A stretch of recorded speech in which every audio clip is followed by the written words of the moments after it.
Hi, thanks for joining me for this week's quick business tip. I'm Jennifer Swineford with Limitless Impact Agency. Today, we are going to talk about something that scares a lot of people in business. It's not about going live on social media or hitting publish on your website. It's about hitting that send button on a big proposal. Now, maybe you felt the same feeling. You worked really hard on a proposal, calculated how much time you're going to spend, added up all the value that your client is going to receive, and you have a number, whether it's a price you set a long time ago or one that you come up with for each individual proposal. Let's just say it's $5,000. You look at it on the proposal and you have that moment of hesitation. You might think, oh, wow, is that too much? Will they be offended? Maybe I should take $500 off just to be safe. Or maybe I should offer them a 20% friends and family discount. So you change the number, then you hit send, and you're still sweating while you're waiting for their response. Today, I want to talk to you about why that hesitation and the rethinking of your proposal price is costing you so much more than the dollar amount that you're discounting. When you hesitate and overthink and refigure, it's really costing you respect.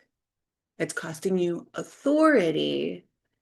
And in the twisty little way that life is with us sometimes, it's also making you attract the exact type of client who is almost always an absolute nightmare to work with. So let me tell you a story about the early days of my marketing agency.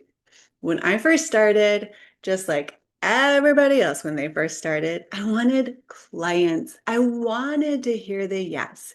So I priced myself low. And I thought, if I'm the affordable option, everybody will say yes to me. Now I got clients, but here's what I learned very quickly.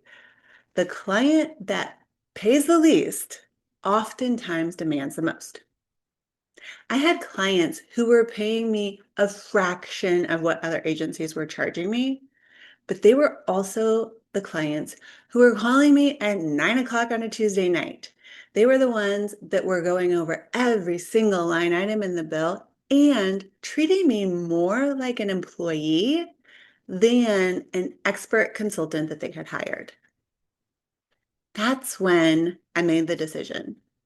I was tired, I was burnt out, and I decided I was going to raise my rates. And I didn't just raise them 10% or 20%, I doubled them. Now I remember sending out that first new proposal price, and I thought, there is no way this client is going to say yes. But they did, and they said yes faster than the clients who I had given a discount price to. But here's the best part. The client who paid me the most, more than I'd ever been paid by any other client when I first started my agency, they were the client that I enjoyed working with the most. They were the ones who respected my time and my talent. They were the easiest client I had ever worked with. Why do you think that this client who paid me more than any other client was also the best client to work with?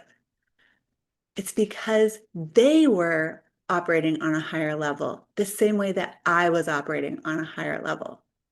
They valued the result that I was giving to their business, not just the time that I was spending working on the service. They weren't looking for the bargain barrel price. They were looking for a solution to their problem. So here's the psychology that's really important to understand as you're figuring out what your pricing should be for your proposals. When you discount your services, especially when you do it and no one has asked you to discount, you are sending a signal. You are saying, my price, it's arbitrary. I'm really just throwing something out on a piece of paper, and I'm not really sure that I'm worth that much.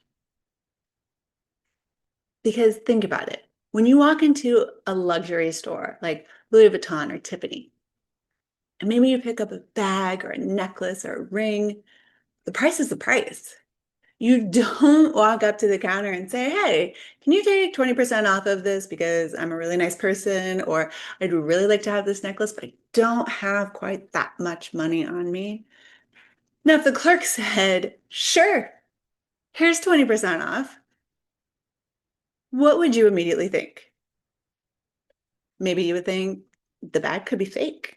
What's going on here? Is there something wrong with it? Is there a flaw that I wasn't aware of? When you discount rates, whether you are Louis Vuitton or Limitless Impact Marketing Agency, discounting creates suspicion.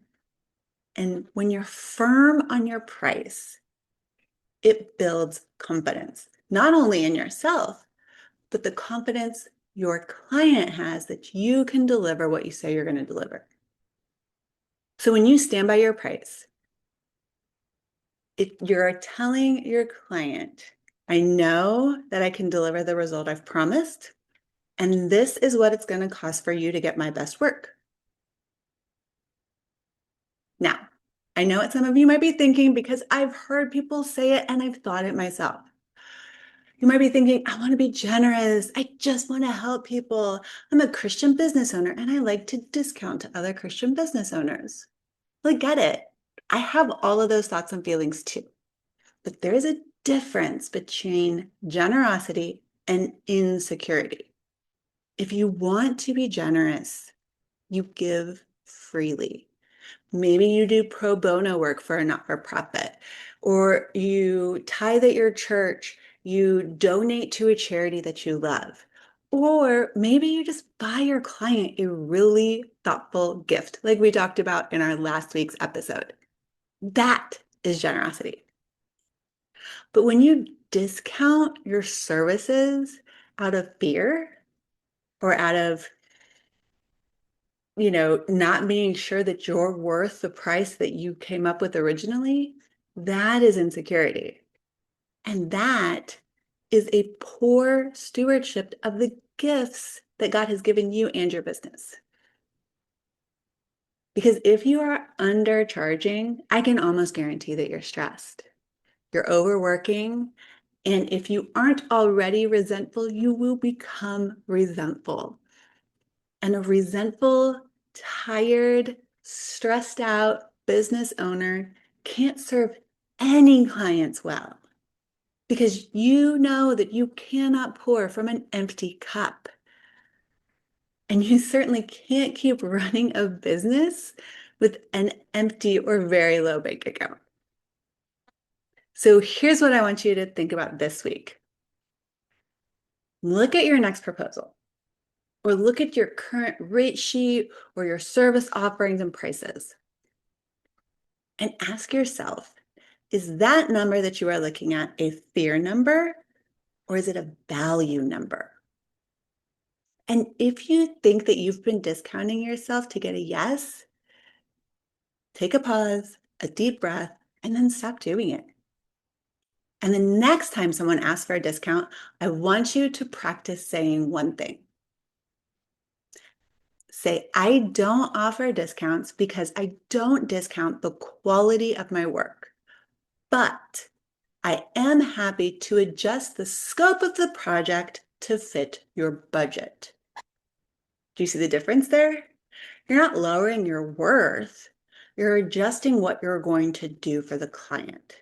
And then stand firm, because the right clients, the best clients, the clients that you want to attract on a regular basis are the ones who are going to respect you, pay you, and refer you to their family, friends, and colleagues. They're just waiting for you to step up to the plate and stand firm. Make sure you subscribe so that you never miss an episode. I'm Jennifer Swineford with Limitless Impact Agency. And this week, I just want you to remember that you are worth the price that you deserve to be paid. And you need to charge what you are worth. I'll see you next week.